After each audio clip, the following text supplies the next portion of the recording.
Praise lord, హల్లెలూయా. దేవునికి స్తోత్రం కలుగును గాక. మహాదేవుడును మన రక్షకుడైన యేసుక్రీస్తు ప్రభువారి నామములో మరి ప్రార్థనా టీవీ వీక్షకులందరికీ కూడా మరొకసారి నా శుభములు తెలియజేస్తున్నాను. మరి నిత్య సువార్త ప్రతిధ్వని అను మన టీవీ ఆత్మీయ వర్తమానాలను మరి ప్రతి ఆదివారము సాయంత్రము 8 గంటల నుండి 8 గంటల 30 నిమిషాల వరకు మన యొక్క ప్రార్థన టీవీలో మీరందరూ వీక్షించవలసిందిగా ప్రభునామంలో మీ అందరికీ విజ్ఞాపన చేస్తున్నాను. మరి ఆసియాలో ఉన్న 6వ సంఘం గురించి ఈరోజు మనము ధ్యానం చేసుకుందాము. యోహాను ఆసియాలో ఉన్న 7 సంఘములలో 6వ సంఘమైన ఫిలదెల్ఫియా సంఘం గురించి మనము ధ్యానించుకుందాం. మొట్టమొదటిగా మరి పరిశుద్ధాత్మ దేవుని నడిపింపు కోరుకుంటూ ప్రార్థన చేసుకుందాము. సకల ఆశీర్వాదాలకు కారణభూతుడు అయిన మా ప్రియ పరలోకపు తండ్రి, నీ ఘనమైన నామమును బట్టి నీ వందనములయ్యా, స్తుతులు స్తోత్రం చెల్లించుకొంచు నా ప్రభువా. అయ్యా ఈ యొక్క నాయన సమయంలో ప్రభువా తండ్రి వేసే మంచి దేవుడు అని ప్రభు, గొప్ప దేవుడు అని ప్రభు, శక్తివంతుడు అయ్యున్నవా దేవుడు అని, త్వరగా మా కొరకు రానయ్యున్న దేవుడు అని ప్రభు, నిన్ను స్తుతిస్తూ నిన్ను పొగడుతూ ప్రభు, ఆసియాలో ఉన్న ప్రభు 7 సంఘాల గురించి ప్రభు ధ్యానం చేస్తుండగా ప్రభు, అయ్యా ఫిలదెల్ఫియా సంఘం గురించి ప్రభు ధ్యానిస్తుండగా ప్రభు, పరిశుద్ధాత్మదేవ మీరు ప్రభు అయ్యా అదుగో ప్రభు నాతో మాట్లాడండి ప్రభు.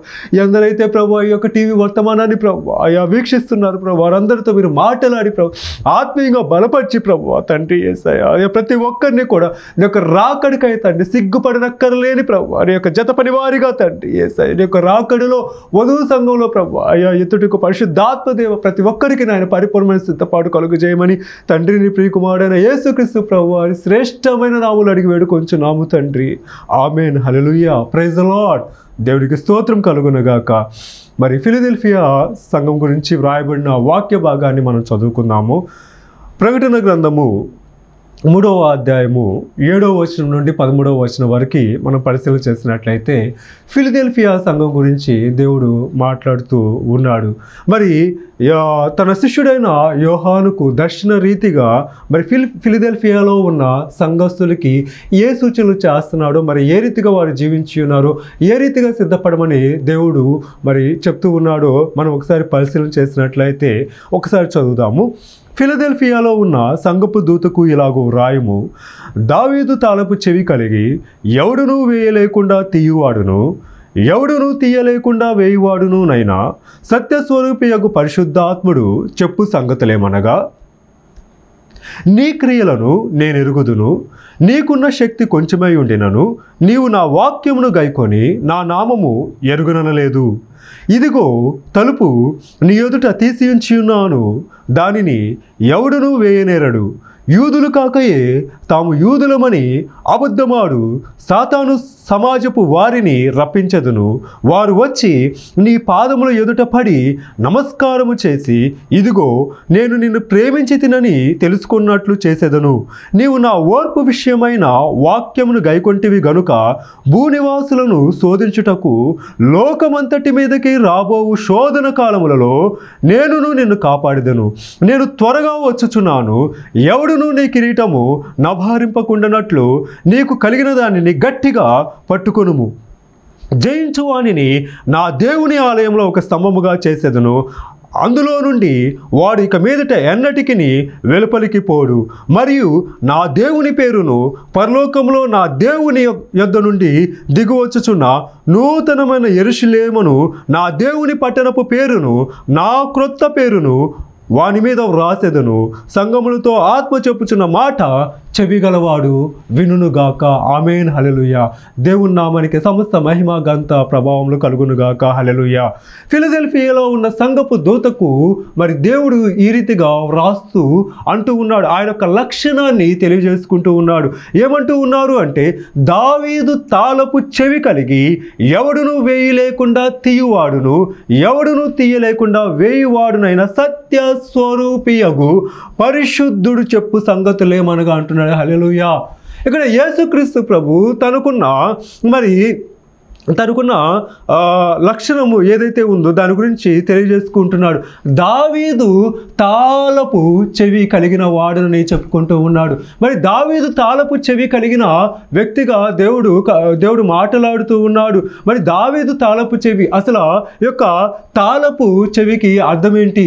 మనము బయటకు వెళ్ళేటప్పుడు, ఒక గృహం నుండి బయటకు వెళ్ళేటప్పుడు మరి ఆ గృహాన్ని భద్రము చేసుకోవాలంటే ఆ యొక్క గృహానికి ఏం చేయాలంటే తాళము వేయాలి. ఆ తాళం వేసి ఆ తాళపు చెవిని మనము భద్రంగా కాపాడుకోవాలి. మరి మనం వచ్చినప్పుడు, తిరిగి మన యొక్క గృహానికి వచ్చినప్పుడు ఆ యొక్క తాళపు చెవి మన దగ్గర లేకపోతే మన యొక్క గృహంలోకి మనము ప్రవేశించలేము. అలాగుననే మరి మనము పరలోక రాజ్యానికి ప్రవేశించాలి అంటే మరి క్రీస్తు అనే దావీదు తాళపు చెవిని మనము కలిగి ఉండాలి. హల్లెలూయా. మరి మనము పరలోక రాజ్యానికి వెళ్ళటానికి ఎవరు కారణంగా ఉన్నారంటే యేసుక్రీస్తు ప్రభు కారణంగా ఉన్నాడు. ఇక్కడ దావీదు తాళపు చెవి కలిగిన వాడుగా చెప్పుకుంటూ ఉన్నప్పుడు మరి ఇశ్రాయేలులందరినీ కూడా, యూదా గోత్రపు వారిని, ఇశ్రాయేలు వారందరినీ కూడా పరలోక రాజ్యానికి చేర్చే వారధిగా యేసుక్రీస్తు ప్రభు ఇక్కడ ఉన్నట్లుగా మనం అర్థం చేసుకోవచ్చు.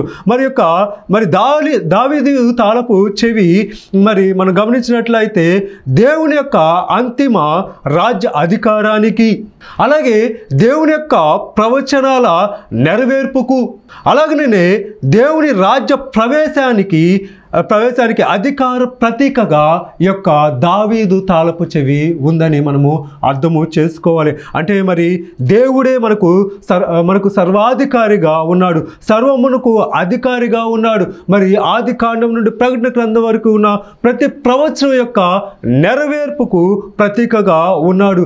మనందరము కూడా దేవుని యొక్క రాజ్యంలో ప్రవేశించటానికి అధికారము కలుగజేసే ప్రతీకగా యేసుక్రీస్తు ప్రభు మనకు ఉన్నట్లుగా ఇక్కడ మనము అర్థము చేసుకోవచ్చు. మరి యొక్క దావీదు తాళపు చెవి అనే మాట పరిశుద్ధ గ్రంథంలో 2 పర్యాయాలు మనకు కనపడుతూ ఉంటుంది. మొట్టమొదటిగా చూసినట్లయితే యెషయా గ్రంథము 22వ అధ్యాయము 22వ వచనంలో యొక్క దావీదు తాళపు చెవి గురించి మనము చూస్తాం. అదేవిధంగా ఇప్పుడు చదివిన ప్రకటన గ్రంథము 3వ అధ్యాయం 7వ వచనంలో దావీదు తాళపు చెవి కలిగిన వాడనను యేసుక్రీస్తు ప్రభు చెప్పుకుంటూ ఉంటాడు. ఒకసారి యెషయా గ్రంథము 22వ అధ్యాయము 22వ వచనం మనం ఒకసారి పరిశీలన చేసినట్లయితే చదువుదాము. నేను దావీదు ఇంటి తాళపు అధికార భావమును అతని భుజము మీద ఉంచెదను, అతడు తీయగా ఎవడును మూయజాలడు, అతడు మూయగా ఎవ్వడును తీయజాలడని వ్రాయబడి ఉంటుంది. అంటే యేసుక్రీస్తు ప్రభు యొక్క ప్రవచనాన్ని యెషయా ప్రవక్త క్రీస్తుపూర్వం 700 సంవత్సరాల సమయములో రాశాడు. యెషయా గ్రంథము 22వ అధ్యాయము 22వ వచనం, నేను దావీదు ఇంటి తాళపు అధికార భారమును, అంటే ఇశ్రాయేలీలను, అదేవిధంగా యూదా గోత్రపు వారినందరినీ కూడా ఎవరి మీద ఉంచాడంటే యేసుక్రీస్తు ప్రభు యొక్క భుజముల మీద ఉంచాడు. హల్లెలూయా. యేసుక్రీస్తు ప్రభు మనందరి కొరకు ఏం మోసాడు అంటే సిలువను మోసాడు. ఎలా మోసాడంటే తన భుజములపై యేసుక్రీస్తు ప్రభు సిలువను మోసాడు. ఎవరి కొరకు అంటే మొట్టమొదట ఎవరి కొరకు వచ్చాడంటే ఇశ్రాయేలులో నశించిపోతున్న గొర్రెల యొద్దకు వచ్చిన యేసుక్రీస్తు ప్రభు, తద్వారా ఆయన సిలువలో రక్తాన్ని చిందించి మరి అందరి కొరకు, ఆయన ప్రపంచంలో ఉన్న ప్రతి ఒక్కరి కొరకు కూడా ఏం చేస్తూ ఉన్నాడంటే మరి ఆ అధికార భారం ఏదైతే ఉందో దాన్ని యేసుక్రీస్తు ప్రభు తన యొక్క భుజముల మీద మోస్తూ, అతడు తీయగా ఎవడును మూయజాలడు, అతడు మూయగా ఎవడును తీయజాలడని అంటున్నాడు. ఒకవేళ మనము ఒక గృహానికి తాళము వేస్తే చెవి మన దగ్గరికి ఉన్నప్పటికి కూడా దొంగతనానికి వచ్చినప్పుడు ఆ తాళాన్ని పగలగొట్టుకొని ఇంటిలో ప్రవేశించి మరి మనకున్న వస్తువులన్నీ కూడా దొంగిలించి వెళ్ళవచ్చు. కానీ ఈయన దావీదు తాళపు చెవి కలిగిన యేసుక్రీస్తు ప్రభు మరి అతను ఏదైనా మరి వేస్తే ఎవరు కూడా తీయలేడట. అతడు తీయగా ఎవడును మూయజాలడు, మరి అతడు మూయగా ఎవడును కూడా తీయజాలడు. మరి అతను మరి తాళం వేస్తే దాన్ని ఎవరు కూడా వేయలేరు. మరి మనం పరలోక రాజ్యానికి ప్రవేశించాలి అంటే ఏం చేయాలంటే మనము యేసుక్రీస్తు వైపు మనము చూడాలని దేవుడు స్పష్టంగా తెలియజేస్తూ ఉన్నాడు. మరి ఇక్కడ యొక్క ప్రవచనము ముందు మనం గమనించినట్లయితే యెషయా గ్రంథం 22:20 ఆ దినమున నేను నా సేవకుడును హిల్కియా కుమారుడునగు ఎల్యాకీమును పిలిచి అతనికి నీ చొక్కాయిని తొడిగించి నీ నడికట్టు చేత అతని బలపరిచి నీ అధికారమును అతనికి ఇచ్చెదను. అతడు యెరూషలేము నివాసులకును యూదా వంశస్థులకును తండ్రి యగునని వ్రాయబడింది. మరి ఇక్కడ హిల్కియా కుమారుడు ఎల్యాకీము గురించి దేవుడు మాట్లాడుతున్నాడు. మరి యొక్క హిల్కియా కుమారుడైన ఎల్యాకీము ఎవరు అని మనం గమనించినట్లయితే రెండవ రాజుల గ్రంథము 18:26 ఈ యొక్క ఎల్యాకీము గురించి వ్రాయబడుతుంది. మరి మనకి చెప్పడానికి సమయం లేదు కాబట్టి మీరు తర్వాత ఆ యొక్క వాక్య భాగాలని క్షుణ్ణంగా పరిశీలన చేయండి. మరి ఎల్యాకీమునికి ఏం చేస్తూ ఉన్నాడంటే దేవుడు మరి దావీదు ఇంటి తాళపు అధికార భారాన్ని ఇస్తానని అక్కడ వాగ్దానం చేస్తూ యేసుక్రీస్తు ప్రభువు కూడా మరి తన యొక్క వాగ్దానం నెరవేర్పు కొరకై వ్రాయబడిన వాక్యాన్ని కూడా ఇక్కడ రాయటము జరుగుతూ ఉంది. మరి యేసుక్రీస్తు ప్రభువే మనకి అన్ని విషయాల్లో ఆధారంగా ఉన్నాడు. మరి అపవాది యొక్క చెరలో నుండి మనం తప్పింపబడాలి అంటే, అపవాది కలుగు చేసే శోధన నుండి మనం తప్పింపబడాలి అంటే మరి మనం ఎక్కడ ప్రవేశించాలంటే యేసుక్రీస్తు ప్రభు యొక్క మరి గృహంలోకి మనము ప్రవేశించాలి. యేసుక్రీస్తు ప్రభు యొక్క గృహంలోకి మనము ప్రవేశించినప్పుడు మరి ఆయన మరి తాళపు చెవిని పట్టుకొని ఉన్నప్పుడు మరి తాళము వేస్తే అపవాది లోపలికి రాలేదు, అపవాది లోపలికి ప్రవేశించలేదు. మనము సురక్షితంగా ఉంటామని దేవుడు తెలియజేస్తూ ఉన్నాడు. 8వ వచనంలో రాయబడి ఉంటుంది, నీకున్న శక్తి కొంచెమై ఉండినను నీవు నా వాక్యమును గైకొని నా నామమును ఎరుగుననలేదు. ఇదిగో తలుపు నీ ఎదుట తీసి ఉంచి ఉన్నాను, దానిని ఎవ్వడును వేయనేరడు. హల్లెలూయా. ఫిలదెల్ఫియా, ఈ ఫిలదెల్ఫియా అంటే అర్థం ఏంటంటే సహోదర ప్రేమ అని అర్థము. మరి అన్ని సంఘాల్లో రాయబడిన 7 సంఘాల్లో యేసుక్రీస్తు ప్రతి సంఘంతో అంటూ ఉన్నాడు, మరి నీ మీద నేను ఒకటి తప్పు మోపవలసి ఉన్నది అని ఎఫెసీ సంఘంతో, మరి స్ముర్నా సంఘంతో, పెర్గమా సంఘంతో, తుయతైర సంఘంతో, సార్దీసు సంఘంతో, చివరి సంఘమైన లవోదికయ సంఘంలో కూడా కొన్ని తప్పులు చూపిస్తున్నాడు. కానీ ఈ ఫిలదెల్ఫియా సంఘంలో ఎటువంటి తప్పులను దేవుడు చూపించట్లేదు. ప్రతి సంఘంతో నీ మీద తప్పు ఒకటి మోపవలసి ఉన్నది, నీ మీద తప్పు ఒకటి మోపవలసి ఉన్నది అని చెప్తూ ఉన్న దేవుడు మనం ఈ యొక్క వాక్య భాగంలో మరి ఫిలదెల్ఫియా సంఘంలో ఉన్న వారిలో ఏ దోషము కనుగొనటం లేదు, ఏ తప్పు కూడా చూడటము లేదు. మరి దీని యొక్క అర్థము సహోదర ప్రేమ. ఆ పట్టణానికి ఆ సంఘానికి ఉన్న పేరుకు తగ్గట్టుగానే ఒకరినొకరికి మధ్య ఏముంది అంటే పరిపూర్ణమైన సహోదర ప్రేమ ఉంది. అయినా వీరికి ఉన్న శక్తి కొంచెమేనట. మరి ఆర్థికంగా కానీ లేకపోతే ఏ రీతిగా చూసుకున్నా కూడా వీరి యొక్క శక్తి అంతా కొంచెమే. ఆ కొంచెమై ఉన్నప్పటికీ కూడా మరి నా వాక్యమును గైకొని నా నిమిత్తము నీవు నా నామమును ఎరుగననలేదు అంటున్నాడు. హల్లెలూయా. ఎన్ని శ్రమలు వీరికి ఎదురైనా, ఎన్ని కష్టాలు ఎదురైనా, వారికి ఉన్న శక్తి కొంచెమైనప్పటికీ కూడా మరి అధికార శక్తి కొంచెమే ఉన్నా, లేకపోతే శారీరక శక్తి కొంచెమే ఉన్నా, ఆర్థిక శక్తి కొంచెమే ఉన్నా, యేసుక్రీస్తు ప్రభు నీ స్వరక్షకుడా అని అడిగితే అవును యేసుక్రీస్తు ప్రభు నా స్వరక్షకుడే అని ధైర్యముగా చెప్పిన సంఘము ఏదైనా ఉందంటే ఫిలదెల్ఫియా సంఘము. అందుకనే చాలా చోట్ల మనం గమనించినట్లయితే సంఘాల పేర్లు ఆసియాలో ఉన్న 7 సంఘాలలో లవోదికయ సంఘం అని పెట్టుకోరు, ఎఫెసీ సంఘం అని పెట్టుకోరు, స్ముర్నా సంఘం అని పెట్టుకోరు, పెర్గమా సంఘం అని పెట్టుకోరు, తుయతైర సంఘం అని పెట్టుకోరు, కానీ ఫిలదెల్ఫియా సంఘం అని పెట్టుకుంటారు. హల్లెలూయా. ఎందుకంటే మరి ఏ తప్పులు కూడా లేవు. మరి పరిపూర్ణంగా ఈ సంఘము దేవుళ్ళో పరిపూర్ణంగా ఎదిగిన సంఘము, దేవుళ్ళో పరిపూర్ణంగా ఫలించిన సంఘము, దేవుళ్ళో పరిపూర్ణంగా అభివృద్ధి చెందిన సంఘము, దేవుని కొరకు ప్రతి శోధనను జయించిన సంఘముగా ఇక్కడ మనము చూస్తూ ఉన్నాము. మరి ఇదిగో తలుపుని ఎదుట తీయబడి ఉన్నాను, దానిని ఎవడు వేయనేరడు. హల్లెలూయా. అంటే పరలోక రాజ్యంలోకి వీరు ప్రవేశించటానికి ఎటువంటి ఆటంకము కూడా లేదు అని దేవుడు స్పష్టంగా తెలియజేస్తున్నాడు. హల్లెలూయా. మనం కూడా పరలోక రాజ్యానికి ప్రవేశించాలంటే మరి మన ఎదుట తీయబడిన తలుపు ఎవడు వేయలేకుండా ఉండాలి అంటే మనం కూడా ఈ ఫిలదెల్ఫియాలో ఉన్న సంఘం వలె మనము జీవించాలి. ఫిలదెల్ఫియాలో ఉన్న వారికి శక్తి కొంచెమే. మనము చాలా పర్యాయాలు కూడా బలహీనం అని అనుకుంటాము. అయినప్పటికీ కూడా ఆ బలహీనతలో కూడా ప్రభు శక్తిని పరిపూర్ణంగా పొందుకోవాలి. ప్రభుపై పరిపూర్ణంగా మనము ఆధారపడాలి. మరి ప్రభు నామము నిమిత్తం మనం అలయకూడదు. ప్రభు నామాన్ని బలంగా చేపట్టాలి. ప్రభువే నా రక్షకుడు, నా యొక్క విమోచకుడని ధైర్యముగా అందరి ముందు మనము ఒప్పుకోవాలి. ఎవడైతే మరి అందరి ముందు నన్ను ఒప్పుకుంటాడో పరలోకమందున్న దేవుని తండ్రి యొద్ద నేను వారిని ఒప్పుకుంటానంటున్నాడు. ఎవరైతే నా నిమిత్తము సిగ్గుపడతారో, నా గురించి చెప్పుకుంటాను, నేను నా రక్షకుడు, దేవుడే నా రక్షకుడు, యేసే నా రక్షకుడు అని చెప్పుకుంటాను, ఎవరైతే సిగ్గుపడతారో మరి తండ్రి యేసుక్రీస్తు ప్రభు తన దూతలతో ఈ లోకానికి వచ్చినప్పుడు తండ్రి యొద్ద మన గురించి సిగ్గుపడేవాడిగా ఉన్నాడు. ఈ ఫిలదెల్ఫియాలో ఉన్న సంఘపు వారి గురించి దేవుడు మరి వారి యొక్క నామాన్ని తండ్రి యొద్ద ఒప్పుకోవడానికి సిగ్గుపడే వాడిగా లేడు. హల్లెలూయా. ఇంకా కింద వచనాలు మనం గమనించినట్లయితే, యూదులు కాకయే తాము యూదులమని అబద్ధమాడు సాతాను సమాజపు వారిని రప్పించేదును.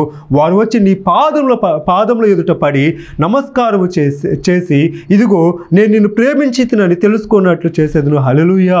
యూదులు కాకయే యూదులమని చెప్పుకునే అబద్ధికు వారిని కనుగొన్నట్లుగా అంతకుముందు సంఘాల్లో మనం చూసాము.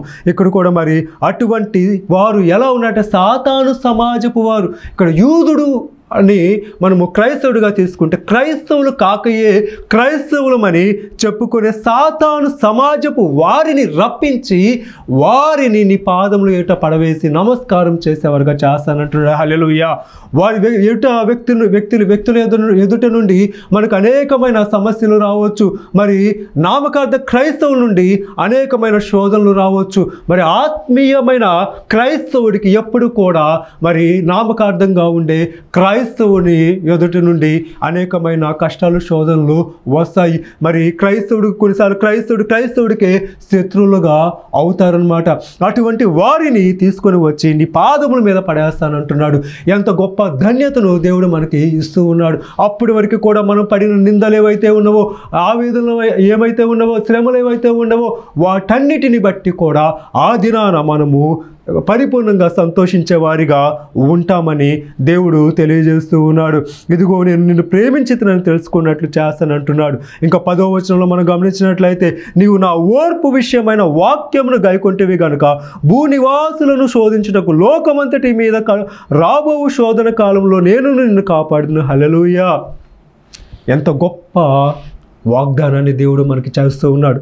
రాబోవు శోధన కాలంలో నేను నిన్ను కాపాడుతానంటున్నాడు.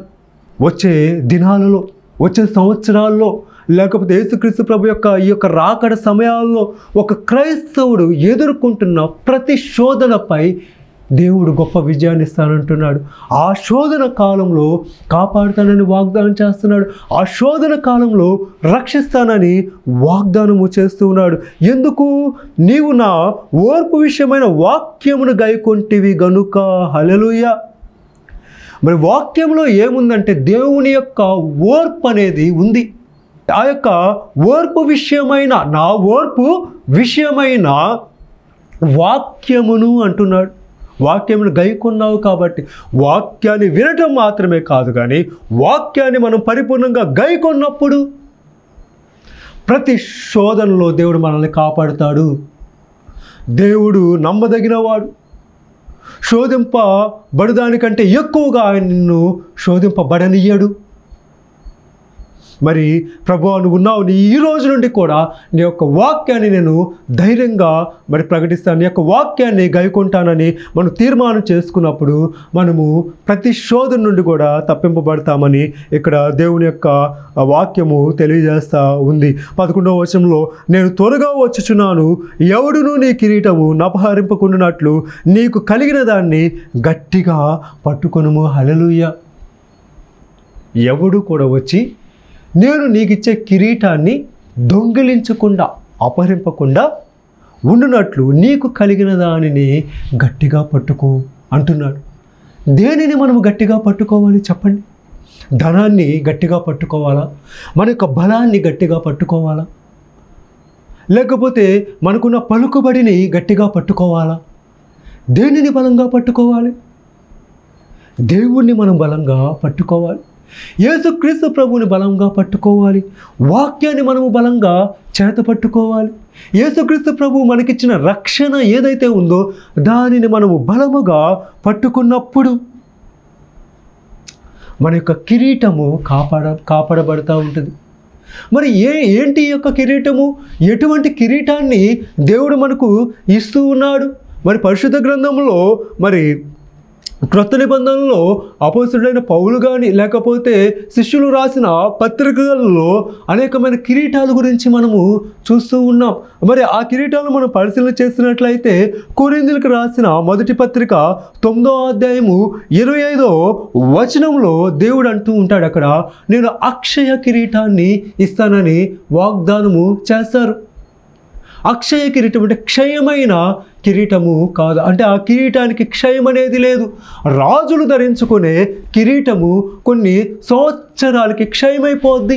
ఎందుకంటే అది మట్టిలో నుండి తీయబడింది కాబట్టి మరలా అది మట్టిలో పడినప్పుడు అది తుప్పు పట్టి పాడైపోద్ది. కానీ దేవుడు మనకిస్తున్న వాగ్దానం ఏంటంటే అక్షయ కిరీటాన్ని ఇస్తానని అంటూ ఉన్నాడు. మరి ఆ అక్షయ కిరీటాన్ని మనము ఎవరు కూడా అపహరింపకుండా కాపాడుకోవాలని ఫిలదెల్ఫియా సంఘానికి చెప్తున్నాడు. రెండవదిగా గమనించినట్లయితే తిమోతికి రాసిన 2వ పత్రిక 4వ అధ్యాయం 7వ వచనం నుండి 8వ వచనం వరకు రాయబడినట్లయితే అక్కడ రాయబడిన వాక్య భాగంలో నీతి కిరీటం గురించి రాయబడుతుంది. అంటే నీతి కిరీటం అని రాయబడినప్పుడు మనం నీతితో జీవిస్తూ ఉన్నప్పుడు మరి దేవుడు ఏమై ఉన్నాడు అంటే మనకు నీతి అయి ఉన్నాడు. మరి మనం నీతితో జీవిస్తూ ఉన్నప్పుడు మనము ఏ కిరీటాన్ని ధరించుకున్నామంటే నీతి కిరీటాన్ని ధరించుకున్నాం. అపవాది ప్రవేశిస్తూ ఉంటాడు, దగ్గరకు వస్తూ ఉంటాడు, మనని దుర్నీతిలో పడవేయాలని దగ్గరకు వస్తూ ఉంటాడు. సకల దుర్నీతి పాపము. ఆ పాపంలో పడేయటానికి వచ్చినప్పుడు మనము ఏం చేస్తామంటే దేవుని యొక్క నీతిని కవచంగా ధరించుకున్నప్పుడు ఆ నీతి కిరీటాన్ని సంపాదించుకుంటాము. అదేవిధంగా ప్రకటన గ్రంథము 2వ అధ్యాయం 10వ వచనంలో జీవ కిరీటం గురించి వ్రాయబడింది. యుగాలు కూడా నిత్య జీవాన్ని కలుగు చేసే కిరీటాన్ని దేవుడు ఇస్తానని వాగ్దానం చేశాడు. అదేవిధంగా తెస్సలోనీయులకు రాసిన మొదటి పత్రిక 2వ అధ్యాయం 19వ వచనంలో అతిశయ కిరీటము అంటే ఆనంద కిరీటము. అంటే దేవుని యొక్క రక్షణను మనం పొందుకున్న తర్వాత పరలోకానికి వెళ్ళిన తర్వాత అందమే పరలోక రాజ్యంలో ఏడ్పైన దుఃఖమైన కన్నీరైన కరువైన ఏది కూడా లేదు కాబట్టి అతిశయ కిరీటాన్ని ధరించుకుంటాము. పేతురు రాసిన మొదటి పత్రిక 5వ అధ్యాయం 4వ వచనంలో మహిమ కిరీటము. మరి మనము ఈ మట్టి దేహాలు విడిచిపెట్టి మహిమ దేహాలు ధరించుకొని ప్రభువుని ఎదుర్కొన్నప్పుడు ఆ మహిమ కిరీటాన్ని సంపాదించుకునే వారిగా ఉంటాము. చివరిగా యెషయా గ్రంథము 59వ అధ్యాయం 17వ వచనంలో ఆయన ఎలా ఉన్నారంటే రక్షణను శిరస్త్రాణముగా ధరించుకున్న దేవుడు మన దేవుడు. మరి ఆ రక్షణను మనం కూడా శిరస్త్రాణం అంటే కిరీటం అన్నమాట, హెల్మెట్. మరి ఆ రక్షణను మనం కిరీటంగా ధరించుకున్నప్పుడు మనము ఎలా జీవిస్తాము అంటే పరిపూర్ణంగా దేవుని యొక్క రాజ్యంలో యుగాలు జీవించి ఆయనతో ఏలుతా పరిపాలించే వారిగా ఉంటామని దేవుడు తెలియజేస్తూ ఉన్నాడు. కాబట్టి నీకు ఇచ్చిన మరి మహిమ కిరీటము ఎవరు దొంగిలించకుండా నువ్వు జాగ్రత్తగా కాపాడుకోవాలి. దేవుడు నీకు ఇచ్చే అతిశయ కిరీటము ఎవరు దొంగిలించకుండా నువ్వు జాగ్రత్తగా కాపాడుకోవాలి. దేవుడు నీకు ఇచ్చే జీవ కిరీటము ఎవరు దొంగిలించకుండా నువ్వు జాగ్రత్తగా కాపాడుకోవాలి. దేవుడు నీకు కలుగు చేసే నీతి కిరీటము ఎవరు అపహరింపకుండా నువ్వు జాగ్రత్తగా కాపాడుకోవాలి. దేవుడు కలుగు చేసే రక్షణ కిరీటం అక్షయ కిరీటము ఎవరు అపహరింపకుండా జాగ్రత్తగా నువ్వు కాపాడుకోవాలని దేవుడు స్పష్టంగా తెలియజేస్తూ ఉన్నాడు. ఇంకా మనము కింద వచనాల్లో గమనించినట్లయితే 12వ వచనంలో జయించు వాడిని నా దేవుని ఆలయంలో ఒక స్తంభముగా చేసేదును, అందులో నుండి వాడు ఇక మీదట ఎన్నటికి వెలుపలికి పోడు, మరియు నా దేవుని పేరును పరలోకంలో నా దేవుని యొద్ద నుండి దిగవచ్చున్న నూతనమైన యెరూషలేమును నా దేవుని పట్టణపు పేరును నా క్రొత్త పేరును వాని మీద వ్రాస్తాను అని దేవుడు ఆ సంఘానికి తెలియజేస్తూ ఉన్నాడు. మొట్టమొదటిగా జయించు వాడిని దేవుని యొక్క ఆలయంలో ఒక స్తంభముగా చేస్తానన్నాడు. మరి ఆ స్తంభము ఏంటి అంటే మనం అంతకుముందు పరిశీలన చేసినట్లయితే 7 దీపస్తంభముల మధ్య సంచరించేవాడు చెప్పు సంగతులు ఏమనగా అంటున్నప్పుడు ఆ స్తంభము దేనికి ప్రతీకగా ఉంది అంటే సంఘానికి ప్రతీకగా ఉంది. జయించే వాణిని దేవుని యొక్క ఆలయంలో ఒక దీపస్తంభంగా చేస్తానంటున్నాడు. మరి ఈ లోకంలో సంఘము మనం చనిపోయేంత వరకే మరి సంఘంలో జీవిస్తాం, కానీ మరి పరలోకం అనే సంఘములో యుగయుగాలు మనము జీవిస్తాము. ఆ జీవించే ఆ యొక్క పరలోక పట్టణంలో నిన్ను ఒక సంఘముగా చేస్తానని దేవుడు వాగ్దానము చేస్తూ ఉన్నాడు. మరి దేవా, ఈ లోకాన్ని నేను జయిస్తాను ప్రభు, ఈ లోకాశను నేను జయిస్తాను, ఈ లోకంలో ఉన్న సమస్తమైన శరీరాశ, నేత్రాశ, జీవపు డంబాన్ని నేను జయించి నేను నీ పరలోక రాజ్యంలో ఒక స్తంభముగా జీవిస్తాను ప్రభు, నేను జయిస్తున్నాను కాబట్టి నన్ను ఒక స్తంభముగా చేయి ప్రభు అని ప్రభు యొద్ద మనము తీర్మానము చేసుకోవాలని దేవుడు తెలియజేస్తున్నాడు. యొక్క మరి స్తంభం గురించి మనం పరిశీలన చేసినట్లయితే ఒకసారి జకరియా గ్రంథము 3వ అధ్యాయము 4వ వచనంలో అక్కడ ఒక వ్యక్తిని మనము చూస్తాము. ఆ యొక్క వ్యక్తి ఎవరంటే యెహోషువ అనే ఒక వ్యక్తిని మనము చూసినప్పుడు మరి సాతాను ఫిర్యాది అయి యెహోషువ మీద అనేకమైన నేరములు మోపుతూ ఉన్నప్పుడు దేవుని యొక్క దూతతో దేవుడు అంటూ ఉంటాడు, యెహోషువ యొక్క మలిన వస్త్రాలు తీసివేసి అతనికి ప్రశస్తమైన వస్త్రాలు తొడగమని చెప్తాడు. అక్కడ గమనించినట్లయితే మరి యెహోషువ అక్కడ దేవుని యొక్క ఆలయంలో పరలోక రాజ్యంలో ఒక స్తంభముగా చేయబడ్డాడు. నాకు ఎక్కువ సమయం లేదు, అందుకని నేను రెఫరెన్స్లు తీయడం లేదు, మరి కొంచెం సమయం మాత్రమే ఉంది. కాబట్టి మరి యెహోషువని దేవుడు అక్కడ ఒక స్తంభముగా చేసినట్లుగా మనము గ్రహించుకోవచ్చు.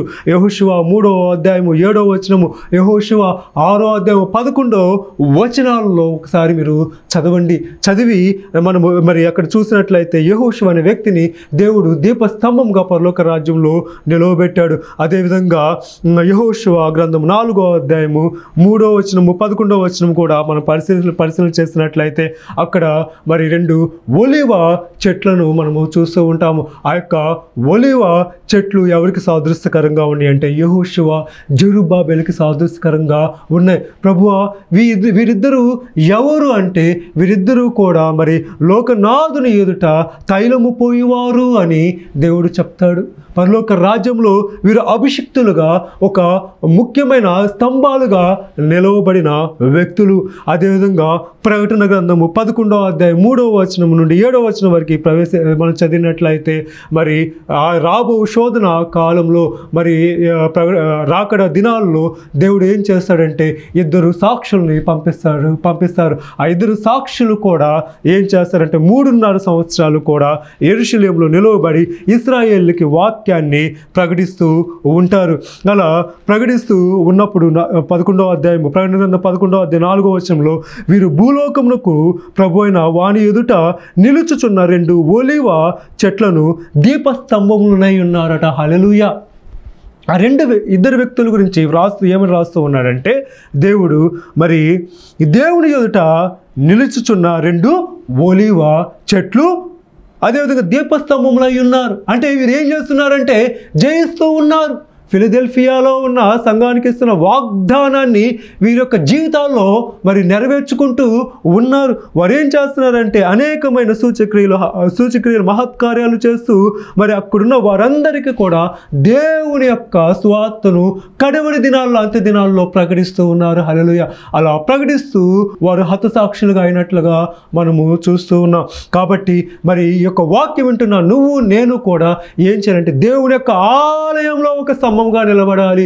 ఈ లోకంలో అనేకులకి ఆధారం ఇచ్చే వారిగా కాదు, కానీ పరలోక రాజ్యంలో దేవుని యొక్క సన్నిధిలో సముఖములో మనం ఏం చేయాలంటే అనేకులకి ఒక స్తంభముగా నిలబడాలి, అనేకులకి ఒక సంఘముగా మనము నిలవబడాలని దేవుడు స్పష్టంగా తెలియజేస్తూ ఉన్నాడు. కాబట్టి మనము పరలోక రాజ్యానికి వెళ్ళాలంటే దావీదు తాళపు చెవి కలిగి జీవించాలి. మనం పరలోక రాజ్యానికి వెళ్ళాలి అంటే దేవుడిచ్చే కిరీటాన్ని మనము సంపాదించుకోవాలి. మనము పరలోక రాజ్యానికి వెళ్ళాలి అంటే మనం ఏం చేయాలంటే దేవుని యొక్క ఆలయంలో స్తంభాలుగా నిలబడటానికి సమస్తాన్ని జయించాలని దేవుడు స్పష్టంగా తెలియజేస్తున్నాడు. మరి యొక్క ఫిలదెల్ఫియా సంఘంలో దేవుడిచ్చిన ప్రతి మాటను కూడా మనము గైకొని దేవుని యొక్క రాకడకై సంపూర్ణ సిద్ధపాటు కలిగి జీవించాలని దేవుడు స్పష్టంగా తెలియజేస్తున్నాడు. ఆ రీతిగా జీవించడానికి అట్టి కృప పరిశుద్ధాత్మ దేవుడు మనకు ధారాళంగా దయచేసి నిజమైన విశ్వాసంలో మనం ముందుకు నడిపించునుగాక. Amen. Hallelujah. Praise the lord. చిన్న ప్రార్థన చేసుకుందాము.